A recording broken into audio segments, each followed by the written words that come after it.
করা যাবে না। নিয়ম কি জানেন? জোরের চেয়ে একটু আসতে, হাঁটার চেয়ে একটু জোরে, একটু জোরে। মনে থাকবে না? হ্যাঁ। জোরের চেয়ে একটু আসতে, একটু আসতে, হাঁটার চেয়ে অনেকের জোরে নষ্ট হয়ে গেছে।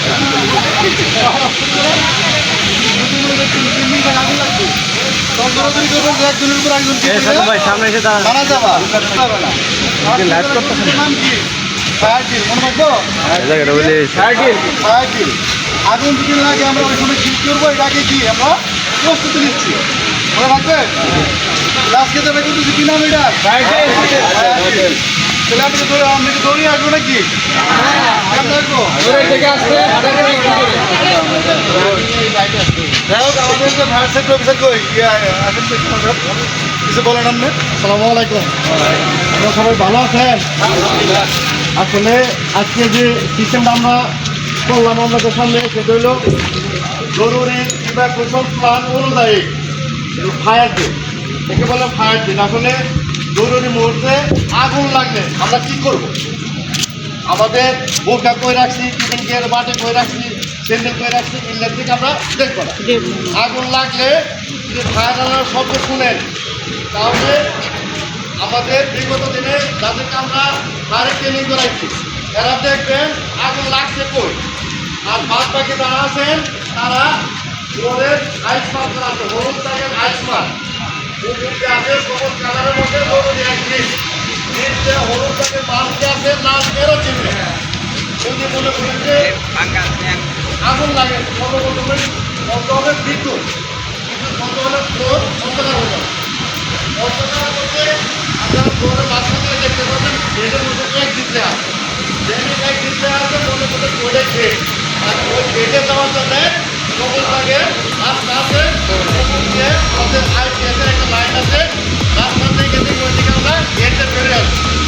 সবচেয়ে বড় কথা হলো আমি যে এখানে যে অবস্থায় আছি, আমার থেকে গেট যেটা কাছে, সেই গেটে আমি সহজেই বের হতে পারবো। ওই গেটে আমি বের হয়ে এই অ্যাসেম্বলি জায়গায় আসবো। আসার পরে আমাদের এখানে যারা আছে তারা আমাদের ইনভেস্টিগেট দেখবো যে আসলে মানে যারা ছিল আমাদের হাজিরা খাতার সাথে তাকে সব কিছু মিল ফিরে আছে কিনা। যদি মিল না থাকে ফায়ার সার্ভিসের ট্রেনিংয়ের মধ্যে একটা আছে উদ্ধার পার্টি, ওরা আহতদের উদ্ধার করে প্রাথমিক চিকিৎসা করে হাসপাতালে যাবো। বাদ থেকে আমরা ফ্যাক্টরিতে থাকে তারা যা বলবো এটা আমরা শুনবো। আসলে আমাদের যে ইয়ে আছে মালিক পক্ষ মনে করতে চাচ্ছে যে আমাদের ফ্যাক্টরিতে যারা আছে তারা কাজ করে, আগুন সম্বন্ধে সবাই একটু সচেতনতা হোক। আগুন লাগলে এই মনে করি যে যারা মিল ফ্যাক্টরিতে আমরা চাকরি বাকরি করি, আমাদের জীবন আগুনে সবথেকে বেশি ক্ষতি হয়েছে। যারা দীর্ঘদিন চাকরি বাকরি করেন অবশ্যই জানেন। এর লাগেই আমরা রাত্রের শিফটেও এইভাবে ফায়ার ড্রিল করাবো, দিনের শিফটেও এইভাবে ফায়ার ড্রিল করাবো, যাতে অডিট আসলে যদি জিজ্ঞাসা আপনাদেরকে যে আপনাদেরকে ফায়ার ড্রিল করায়, আপনারা বলবেন যে হ্যাঁ প্রতি মাসে আমাদেরকে ডে শিফট ব্যাপার করায়, নাইট শিফট ব্যাপার করায় এবং মাস সমস্যা ব্যাপার করে আমরা ফায়ারের ট্রেনিং করি। আগুন লাগলে আমরা কিভাবে আগুন নিভাবো, সবাই আগুন নিবানের সিস্টেমও শিখতে হবে এবং আগুন লাগলে কিভাবে আমরা কে কী করবে সবারই শিখাবো, ওইভাবে আমরা চলবো ইনশাআল্লাহ। এবং আপনাদের মধ্যে আমাদের সিনিয়র অ্যাডমিন অফিসার হেমন্ত স্যার কিছু কথা বলবে, আপনারা জরুরি সরকার করুন। আচ্ছা, বেল কত প্রকার? বেল বেল বেল কত প্রকার কে কইতে পারেন? বেল আজকে যে বেল বাজাইছি পু করে শব্দ হচ্ছে, এটা কত প্রকার? হ্যাঁ, দুই প্রকার। একটা হচ্ছে কি লাঞ্চ বেল, যারা গার্মেন্টসে চাকরি করছে তারা দেখুন একটার সময় একটা বেল দেয়, ওই বেলের শব্দ হচ্ছে টিন টিন টিন। আর এই বেলের শব্দ হচ্ছে কি অ্যাম্বুলেন্স। এই বেলের শব্দ পু, ওই যে দেখবেন একটা লাল বাতি ঘুরতেছে, মানে যেই সময় দেখবেন ফুল হয়েছে লাল বাতি ঘুরতেছে, তখন মনে করেন কোনো না কোনো জায়গায় দুর্ঘটনা ঘটছে।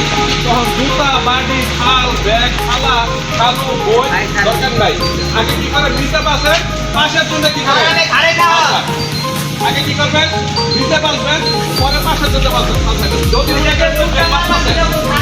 যত কাজই থাক সমস্ত কিছু রাখতে দেন। আগে বলেন যে আগুন আগুন হয়েছে, শব্দ করেন, সাউন্ড করেন, সবাই কি নিরাপদে চলে আসেন। এবং সকালে যে সময় ঢুকবেন তখন চিন্তা করবেন যে আপনার সবচেয়ে নিকটবর্তী দরজা কোনটা, এক্সিট কোনটা। যারা মেশিনে কাজ করেন সকালে ঢোকার সময় চিন্তা করবেন আপনার সবচেয়ে নিকটবর্তী দরজা কোনটা। ওই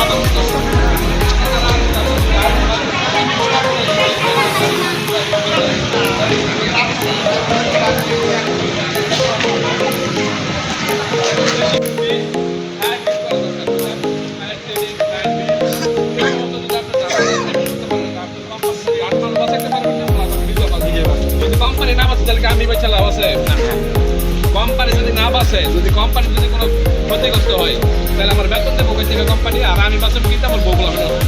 আমরা সবাই যদি কিছু করে কাজ করি অর্থের জন্য, টাকার জন্য, তাই ওই দিকটা যদি খেয়াল রাখেন, সবাই একটু সতর্ক থাকবেন যাতে কি করে না হয়, কোম্পানির কোনো রকমের ক্ষতি না হয়। আরেকটা বড় কথা হলো, যারা স্মোক করেন মানে ধূমপান করেন, আপনারা দয়া করে এই ক্যান্টিনে এসে ধূমপান করবেন এবং সময়টা কি করবেন, একটা নির্দিষ্ট স্থানে ফেলবেন।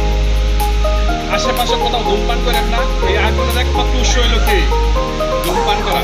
তাই আপনারা যারা ধূমপান করেন, আমিও করি, আমি হয়তো বাইরে করি, আপনারা যারা করেন কর্মরত অবস্থায় তারা অবশ্যই ডাইনিং প্লেসে করেন। এইটুকু সবার জন্য ধন্যবাদ, ভালো থাকেন। আল্লাহ হাফেজ।